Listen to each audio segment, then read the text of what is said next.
8 partidos protocolaram uma ação no Supremo a favor da decisão do Congresso de suspender o aumento do IOF, assunto que a gente está falando aí já há alguns dias. A Aline Beckett tem mais informações sobre isso em Brasília. Aline, bom dia para você, bem-vinda.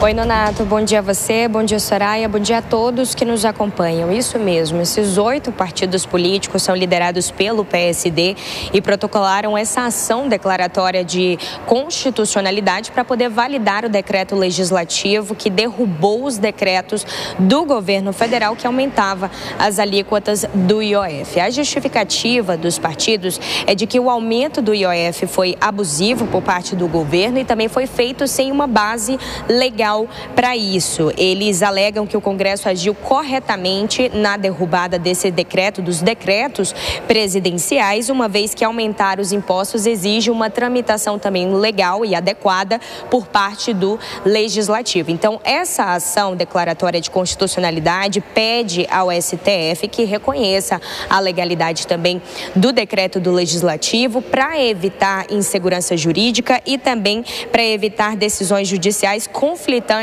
sobre esse tema que a gente já vem acompanhando aqui há bastante tempo. Os partidos também argumentam que essa medida é importante para o equilíbrio fiscal e também para quem principalmente depende do crédito, já que o IOF ele incide sobre essas operações financeiras. Os partidos políticos que protocolaram essa ação no STF são o PSD, PSDB, Solidariedade, Progressistas, União Brasil, PRD, Republicanos, Podemos e Avante, PSDB, não PSD.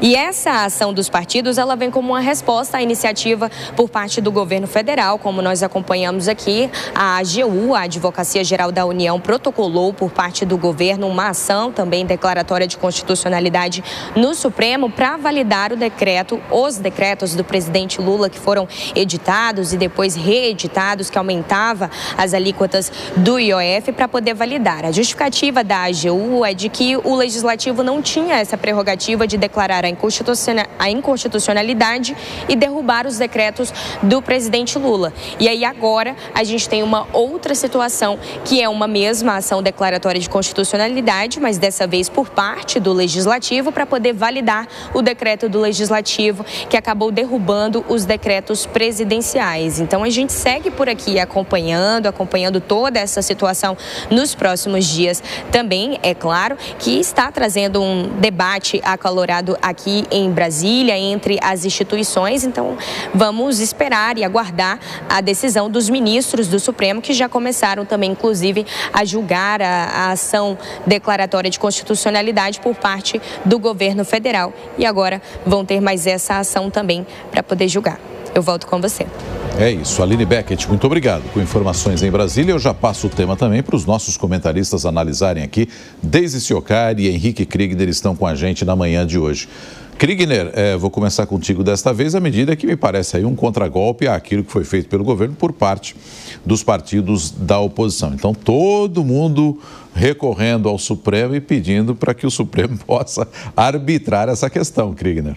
Exato, exato. E essa ADC, ela vem, Nonato, com o objetivo justamente de garantir que o STF julgue de acordo com a Constituição, né? De não, como foi falado anteriormente, não de acordo com uma interpretação talvez aí enviesada ou mesmo dependendo para um lado ou para o outro por qualquer outra razão que não, de fato, a base constitucional. Esse é um argumento que é um instrumento, na verdade, que tem sido utilizado pelo Congresso em outros momentos também. Quando a gente lembra do processo inteiro da lei da ficha limpa, existia um debate de que se a lei da ficha limpa seria constitucional ou não. Então, na época, o Congresso, os partidos que apoiavam a lei da ficha limpa, eles então entraram com esse mesmo instrumento para poder garantir que o STF julgasse com base na Constituição e dissesse se aquilo de fato é constitucional ou não. Essas ADCs, elas não vêm aí para pressionar o STF, ela vem justamente para dizer, olha, esse é o foco da discussão. é constitucional ou não é constitucional, e o Congresso emite esse parecer dizendo que é sim. Cabe agora ao STF dizer, com base na Constituição, o porquê não seria constitucional, ou, de fato, se seria constitucional, e aí é uma perda para o governo federal. Mas uma coisa que é interessante, Nonato, é que essa ADC ela tem um efeito vinculante, ou seja, uma vez julgada e aprovada pelo STF, todos os órgãos públicos vão precisar seguir aquilo que for decidido, inclusive o governo federal, ou seja, essa nova lei do IOF cai de vez. Desde esses 8 partidos sinalizam um certo esgotamento no diálogo com o Planalto e é difícil prever qual será a posição do Supremo? É difícil prever o resultado disso tudo, Soraya. E sim, mostra um esgotamento, e essa decisão da Corte, ela vai mostrar também, é uma decisão que vai dizer quem manda mais. Vai mostrar também se o governo ele pode seguir mandando sozinho ou se ele tem que obedecer, Soraya, as regras do jogo. E as regras do jogo são se estabelecer num sistema de presidencialismo de coalizão, onde você tem que manter uma negociação constante. Então, se o Supremo Tribunal Federal ele decidir, se a Corte decidir que o Executivo ele não pode simplesmente tomar uma decisão sozinho, que foi por decreto, o governo não pode simplesmente dizer, olha só, agora é por decreto presidencial, o sistema de arrecadação é por decreto presidencial, o STF estará dizendo para o Palácio do Planalto que ele tem que negociar com o Congresso Nacional. Agora, se ele determinar que não, o Executivo pode simplesmente ir lá e determinar um decreto, ele vai dizer que as regras mudaram de jogo, né? Então não precisa mais de negociação.